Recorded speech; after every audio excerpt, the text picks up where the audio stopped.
kausapin ko. Kung anong plano nila talaga. Sige, sabihan ko siya, mamita. Sasabihan ko sa kanya yung liquid soap kung paano gagawin. Kaysa matinggan na matigan dyan sa inyo. Sayang. Marami pa bang bote dyan sa bahay nyo? Marami pa.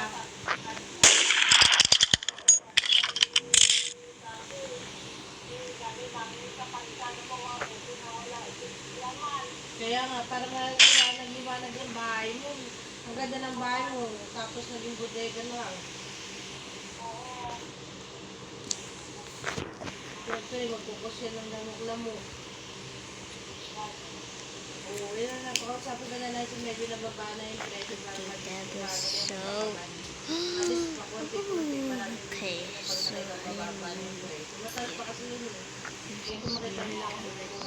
can you pick this? Nice. Oh, that's crazy. I think maybe everyone knows. So hello, I'm on Be French. Something there. It's invisible. Oh my god.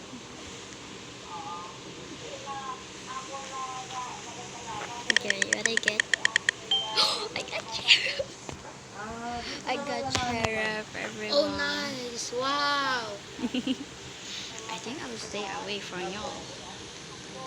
Why she so crazy, crazy, says I think update kita, mamita mo kung yung presyo dyan, ha? Tapos padala mo na lang sa parisan yung mga okay guys, I don't know who is the murderer is. Ingat po.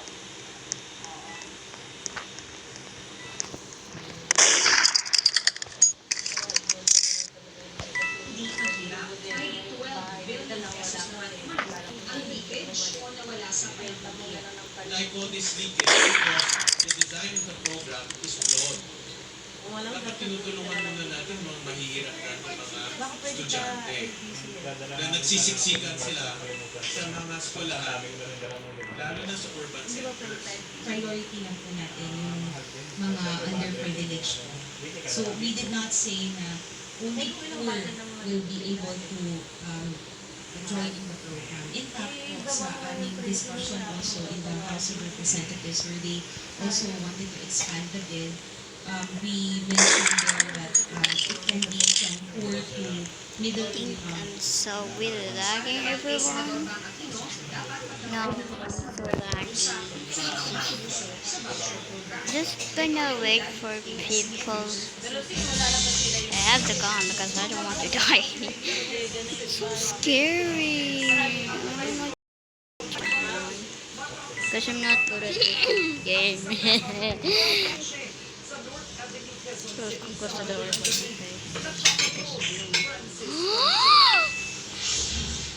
Someone died?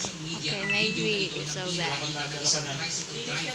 Isa pang motorista sa investigasyon ng Quezon City Traffic and Transport Management Department. Nangyari ang insidente sa bahagi ng North Avenue, Quezon City. Oh my God! Sinasabing Did that thing just scare me so kinilalang si Gerald No, Sese. my Bakit na pinagulaanan God! niya? So scary. I'm like so bad at this game, bro. Like, yep, I'm so bad. This is so possible. Okay, first I will change my avatar. Depensa ni Sese, hindi nakunan sa video ang buong Oh pangyayari. my God! Ginawa niya po kasi nun, bumaba siya ng sasakyan. I'm still recording, Lumapit buddy. siya sa akin, pero hindi niya rin siguro tinuloy ko na sasaktan niya ako, ano. Eh di syempre, nung pagbalik niya sa sasakyan, nakita ako, hawak niya yung cellphone niya. Doon po ako na ano, kaya kami natin naman po ako napa-dirty finger ako sa kanya. Tapos, yun, panapangan. Matapos ipatawag si Sese kasama ang kanyang amang operator at presidente ng kanilang TODA sa opisina ng Traffic Department ng Quezon City, lumalabas sa paunang investigasyon na hindi talaga nag-counterflow si Sese. Ang gabi, merong counterflow lane doon sa Minor Farm. From Mindanao to EDSA. Kasi ang gawin sa gabi yung construction doon. So, merong parte na makitid doon, may rin nagsasalubong talaga yung Nagawa lang mga ako. turista. At doon naman ang bibigayan. Dahil nga nagsasalubong sila. Pero natukoy sa pagdinig na may mga paglabag pa rin si Sese, kabilang ang pagmamaneho sa national road sa kabila ng tricycle ban, paglabag sa Certificate of Public Convenience, Motorized Tricycle Operators Permit, at pagmamaneho na may expired o invalid na lisensya.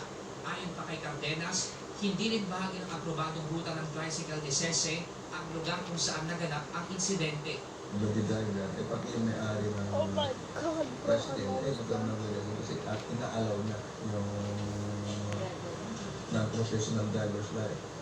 Naglabas na rin ng show cause order ang Land Transportation Office laban kay Sese at sinuspende na rin muna ang kanyang lisensya ng 7 araw habang patuloy ang investigasyon.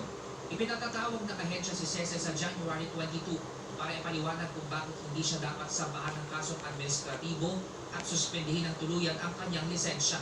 Naka-impound na rin sa kasalukuyan ang tricycle ni Sese.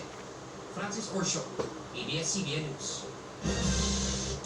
Nalagay sa peligro ang isang bata nang madiskubre na ang kanyang kalangkalamo ay isa umanong demonyo.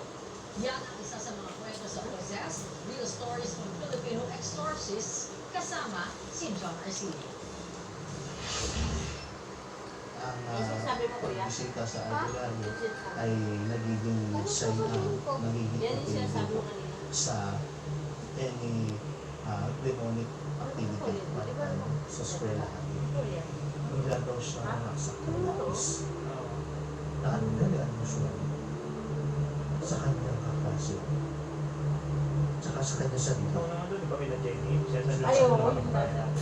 Pero wala. Kasi may nakikita ko siya sa sarili niya. Parang natin sa pangalang Carl. Nakikita ko po si pangit na Carl. Kaya sinaksak niya yung sarili niya. Tapos sinasabi sa kanya ng pangit na Carl, saksak niya yung sarili niya. Sa mga kwento sa Biblia, oras na napaalis ang sa mga espiritu na gumagambala sa tao, ito'y gagala sa mga lupang tigang. At kung walang mahal